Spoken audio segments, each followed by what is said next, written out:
English classes topic चल रहा था हमारे मॉडल्स, तो जिसमें हमने कैन का प्रयोग पढ़ लिया था।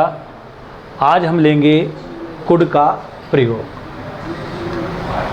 अर्थ सका और सकता था, दोनों अर्थ हैं इसके। कुड अर्थात सका और सकता था। कुड का प्रयोग होता कहाँ है? बहुत सिंपल है, पहले हम पढ़ चुके हैं। सिर्फ कैन का याद रखना है। कैन का प्रयोग कहाँ होता है? कैन का होता है और कुड का था आ जाएगा।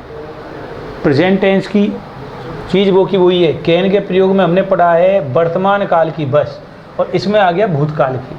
तो कुड का प्रयोग कहाँ होगा? भूतकाल की शारीरिक, मानसिक व आर्थिक योग्यता प्रकट करने के अर्थ में। और कैन का प्रयोग होता है आपके सेम है, लेकिन कैन का अर्थ होता है सकता है। तो सकता है आ रहा उसमें, तो कैन का प्रयोग होगा आपके प्रेजेंट टेंस में। इसमें आ गया सकता था, तो इसका प्रयोग होगा आपके पास्ट टेंस में। ठीक है ना। अगला भूतकाल की तन मन व धन की योग्यता के अर्थ में। ठीक है ना। अपनी एक आरती भी है, उसमें कहते हैं हम तन मन धन सब तेरा तुझको अर्पण क्या लागे मेरा। ठीक है ना। वो ये तन मन और धन। तन अर्थात शारीरिक, मन अर्थात मानसिक और धन अर्थात आर्थिक। धन की योग्यता के अर्थ में हम कुड का प्रयोग करेंगे। लेकिन योग्यता कौन सी? प्रेजेंट की या पास्ट की, ये देखना है। कैन और कुड का प्रयोग सेम है। वर्तमान में यदि जाते हैं तो कैन लगेगा, भूतकाल में जाएंगे हम तो कुड लगेगा।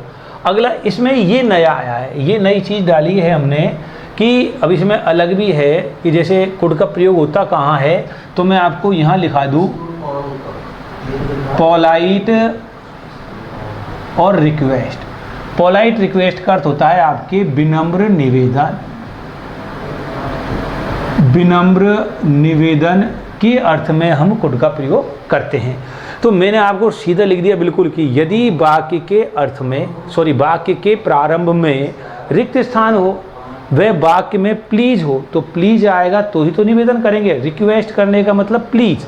ठीक है, तो वो पोलाइट रिक्वेस्ट हो जाता है। तो यार आप अर्थ से नहीं समझ पाओगे ये पोलाइट रिक्वेस्ट है या क्या है इसमें, तो आप ये देख सकते हो वाक्य के अर्थ में आपको वाक्य के प्रारंभ में रिक्त स्थान मिलेगा और वाक्य में प्लीज शब्द मिलेगा, तो आपको उसमें कुड का प्रयोग करना है। ठीक है।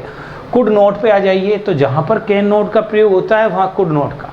ठीक, किस कैन नोट का प्रयोग कहाँ होता है कि अयोग्यता के अर्थ में कैन नोट का प्रयोग होता है, तो कुड नोट का प्रयोग कहाँ करेंगे हम? तो कुड नोट का प्रयोग ही वही होगा, लेकिन कब? अर्थ देखें, नहीं सका और नहीं सकता था, पास्ट टेंस। कुड के साथ नोट लग गया, तो जहाँ कुड का प्रयोग होता है ना उसके नकारात्मक अर्थ में चल जाइए, सेम आएगा ये, लेकिन योग्यता का की जगह अयोग्यता आ जाएगी। भूतकाल की शारीरिक, मानसिक व आर्थिक अयोग्यता प्रकट करने के अर्थ में आपको कुड नोट का प्रयोग करना है। सेकंड नंबर का है भूतकाल की तन मन व धन की अयोग्यता के अर्थ में आपको कुड नोट का प्रयोग करना है। ये आपके प्रयोग हो चुके हैं और ये उदाहरण है। अब आप इसको ऐसे समझें कि कैन और कुड। ठीक है, सबसे सिंपल, इतना ऐसे याद नहीं हो तो और सिंपल तरीके से देखें कैन और कुड।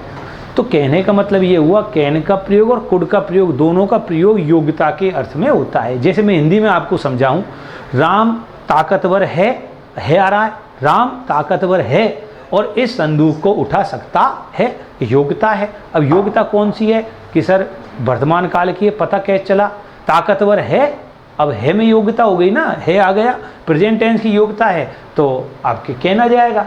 ठीक है, राम ताकतवर है तो राम इज स्ट्रॉन्ग, वह इस संदूक को उठा सकता है आ रहा है, इसलिए कैन। और जब यदि ऐसे हो जाता है राम ताकतवर था, उठा सकता था, ऐसे थोड़ी राम ताकतवर था और उठा सकता है, ताकतवर तो था, अब कोई जरूरी है कि वो ताकतवर है या नहीं है। ठीक है, तो वाक्य वही चलेगा, केवल यहाँ से चेंज हो जाता है। जैसे राम वाज वेरी स्ट्रॉन्ग। ठीक है, आप पहले सेकंड नंबर का उदाहरण देखें, इसे समझने का प्रयास करें। राम वाज वेरी स्ट्रॉन्ग, अब यहाँ क्या रहा है? राम ताकतवर था। अब कैसा हो गया वो हिसाब? अब ताकत नहीं है उसके अंदर, अब वीक है। ठीक है ना।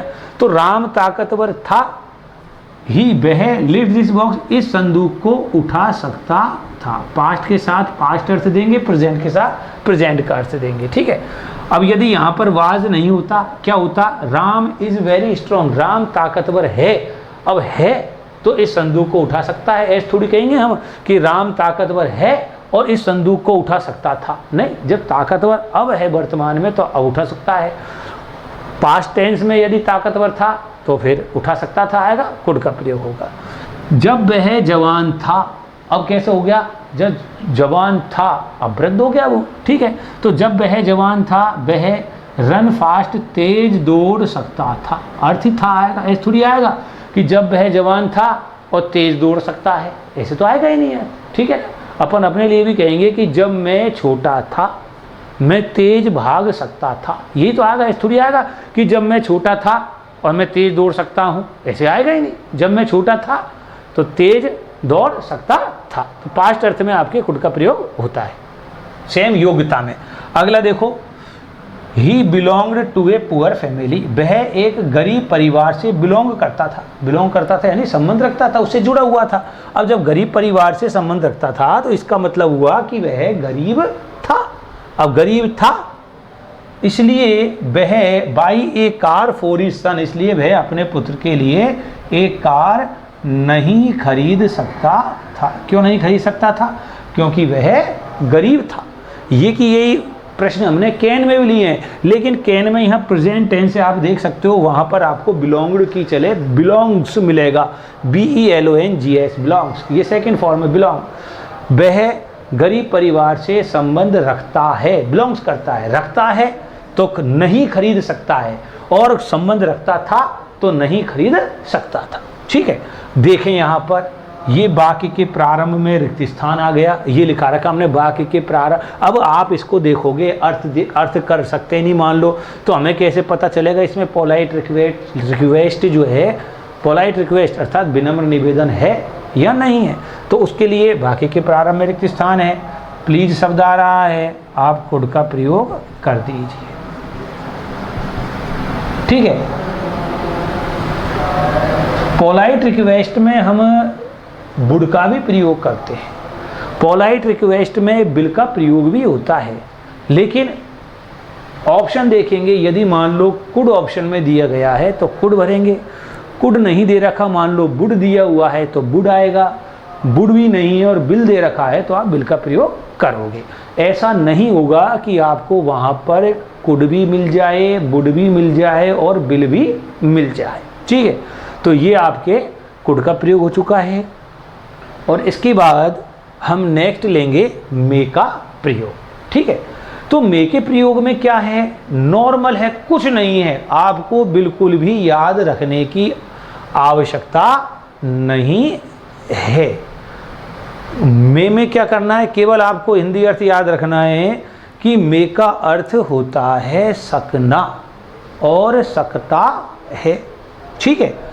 तो कहन का अर्थ भी सकना और सकता है होता है। प्रयोग कैसे करेंगे हम, तो बहुत सिंपल तरीका है आपके लिए कि कैन का प्रयोग याद होना चाहिए आपको कि योग्यता के अर्थ में हम कैन का प्रयोग करते हैं, बिल्कुल सही। तो आपको केवल हिंदी अर्थ देखना है और हिंदी अर्थ देखने के पश्चात यह देखना है कि उसमें योग्यता है क्या, कि योग्यता है तो आप कैन का प्रयोग कर दीजिए, योग्यता नहीं है तो आप फिर मे का प्रयोग कीजिए। लेकिन फिर भी आप याद रखें मे का अर्थ सकता है, प्रयोग कहाँ होता है, संभावना व्यक्त करने के अर्थ में। हम संभावना कोई व्यक्त करते हैं, ठीक है, किसी कार्य के होने के लिए जो भविष्यवाणी की जाती है वो संभावना होती है। इंग्लिश में यदि कहें हम तो पॉसिबिलिटी होता है, ठीक है। जैसे संभावना का चलो एक एक अपन समझाते देखें। पहले संभावना ले लो, संभावना व्यक्त करना अर्थात भविष्यवाणी करना, अनुमति लेना और देने के अर्थ में हम मे का प्रयोग करेंगे। आशीर्वाद, शुभकामना और अभिशाप देने के अर्थ में। आशीर्वाद, शुभकामना और अभिशाप देने वाले वाक्यों के पीछे विस्मयादि बोधक आपको वाक्य चिन्ह मिलेगा, वाक्य के प्रारंभ में रिक्त स्थान मिलेगा। अगला है वाक्य में सो दैट हो, वह सो दैट से पहले प्रेजेंट टेंस हो तो आप मे का प्रयोग करोगे, ठीक है। अब आप एक एक लेते दीजिए, एक एक जो है प्रयोग देखें संभावना व्यक्त करने के अर्थ में। जैसे कि आकाश में बादल हैं या फिर हम बोलते ही हैं अपनी भाषा में कि यार आज तो बदल हो रहे हैं, बरसात हो सकती है। अब सकती है अर्थ आ गया, सकती है का दो अर्थ, दो मीनिंग होती है सकती है या सकता है, कैन और में। अब कैन का प्रयोग हो सकता है कि नहीं सर बरसात हो सकती है, इसमें कोई योग्यता है नहीं, तो किसका प्रयोग करेंगे हम, सिंपल सा मे का। और आप समझ लो संभावना व्यक्त की जा रही है या there are clouds in the sky, आकाश में बादल हैं। सो इसलिए इट मे रेन टूडे, इसलिए आज बरसात हो सकती है। ठीक है, आकाश में बादल है इसलिए आज बरसात हो सकती है। अपन कह भी दें यार फला व्यक्ति जो है गंभीर रूप से बीमार है, बीमार है। Ram is seriously ill, Ram गंभीर रूप से बीमार है, वह किसी भी क्षण मर सकता है, इसमें भी संभावना है। ठीक है, वो लिखा नहीं मैंने वाक्य, इस तरीके के वाक्य आते हैं। अगला रिक्त स्थान आई कम इन सर, ये तो हम पढ़ भी देते हैं तो इस तरीके के वाक्य कम आते हैं। मे आई कम इन सर, मे आई कम इन सर, ये अनुमति लेने वाला वाक्य है। अगला देखो, दिस सीट इज वैकेंट, यह सीट जगह खाली है, यह जगह खाली है। यू तुम, सिट हेयर, तुम यहाँ बैठ सकते हो, अनुमति दे दी सामने वाले। ठीक है भाई, जगह खाली है, सामने वाला व्यक्ति जो है वो कह रहा है कि भाई ये जगह खाली है, तुम यहाँ बैठ सकते हो, तो इसमें अनुमति दे दी गई है आपको। आगे देखें, यू लीव लॉन्ग, विस्मयादि बोधक चिन्ह आ जाए, इसमें बस आप ये दो याद रख लीजिए, एक सो दैट वाला याद रख लें, और इसमें सिंपल तरीका है वाक्य के प्रारंभ में रिक्त स्थान हो और वाक्य के पीछे ये विस्मयादि बोधक चिन्ह लगे हुए आ जाए। ठीक है ना, विस्मयादि बोधक चिन्ह आ जाए, वाक्य के प्रारंभ में रिक्त स्थान हो, आंख मीच करके आप मे का प्रयोग कर सकते हो। लेकिन इस तरीके के वाक्य आपके बहुत कम आते हैं। हाँ, 7वीं 8वीं में ऐसे वाक्य पूछ ले जाते हैं, लेकिन 10th लेवल में इस तरीके के वाक्य नहीं आते हैं, वाक्य इस तरीके के आते हैं। एक इसमें से आता है वाक्य निकल। ठीक है, अगला प्रश्न, वर्क हार्ड, कठिन परिश्रम करो, सो दैट, जिससे कि, सो दैट आ गया, ये सो दैट आ गया, वर्क वर्क की फर्स्ट फॉर्म है, प्रेजेंट टेंस है। ठीक है, तो हम किसके लगाएंगे इसमें, मे। वर्क हार्ड, कठिन परिश्रम करो, सो दैट, जिससे कि यू में पास, तुम पास हो सको। ठीक है, तो सो दैट दिया हुआ हो, वाक्य के प्रारंभ में फर्स्ट फॉर्म से मतलब नहीं है, चाहे प्रेजेंट टेंस हो, वर्ब की फर्स्ट फॉर्म हो, इजेमार वगैरह दिया हुआ हो, हैजे प्लस वर्ब की थर्ड फॉर्म दी हुई हो, और फिर सो दैट दिया हुआ है, तो पीछे जो रिक्त स्थान दिया हुआ है उसमें हम मे का प्रयोग करेंगे। ठीक है, अब इसके बाद माइट का प्रयोग आएगा आपके, तो माइट के प्रयोग में कुछ नहीं है, कुछ 2-4 चीज़ आपको लिखानी है और माइट का प्रयोग क्लियर हो जाएगा, उस पर आपको ज़्यादा जोर भी नहीं देना है। कारण क्योंकि माइट का प्रयोग कम संभावना व्यक्त करने के अर्थ में होता है, और जब कम संभावना के अर्थ में उसका प्रयोग होता है तो उसके प्रयोग आने की भी संभावना कम होती है। आज की क्लास में इतना ही, कल मिलेंगे हम आपसे। धन्यवाद।